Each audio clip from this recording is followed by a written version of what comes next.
হল প্রকল্প অনুমোদনের অপেক্ষায় ছিল, সেটাও ফেরত আসছে। ফলে আমি যে প্রেস রিলিজটা উনি আমাদের সামনে উপস্থাপন করছেন, তাকে আমি অনুরোধ জানাবো। আমি একটু পরিচয় করে দিয়ে আমি শুরু করি।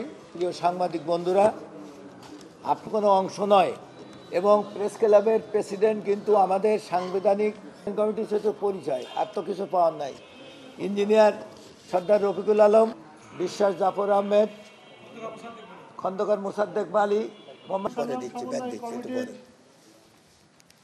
সভাপতির বক্তব্য আপনারা সারা আমাদের অভিনন্দন জানিয়েছেন। আমরা বলেছি যে আমরা খুলনা প্রেস ক্লাবে যিনি আছেন আমার খুব প্রিয় মানুষ হাফিজ ভাই,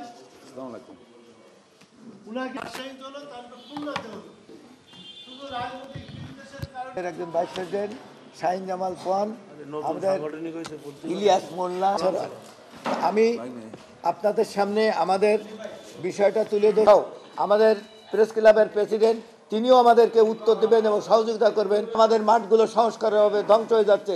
ফুটবল খেলার মাঠটা এখনো ওই যে পিছিয়ে থাকে এবং পিছিয়ে থাকার কারণ বিষয় খুলনায় সেই রকম অবস্থা সৃষ্টি করতে পারেনি দু একজন।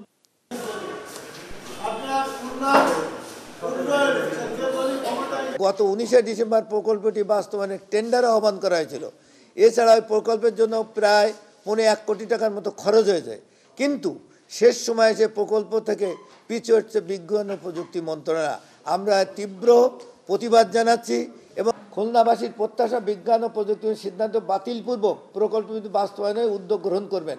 সাথে সাথে জিয়া হলের অবকাঠামো উন্নয়ন 1500 কোটি টাকার প্রকল্পটি অনুমোদন ও বাস্তবায়ন, 83 কোটি টাকার আধুনিক কসাইখানা নির্মাণের গৃহীত সিদ্ধান্তটি বাতিল প্রকল্পটি অনুমোদন এবং বাস্তবায়নের জোর দাওয়াত জানাচ্ছে আজকের এই সাংবাদিক সম্মেলনের মাধ্যমে।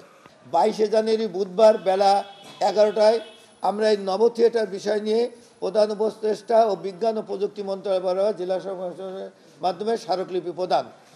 24শে জানুয়ারি শুক্রবার 3টা 30 খালিশপুর পিপলস গোল চত্বর, যেহেতু খালিশপুর অন্ধকার, সেখানে মিল কলকারখানার সাথে আমরা এটাকে মানববন্ধন।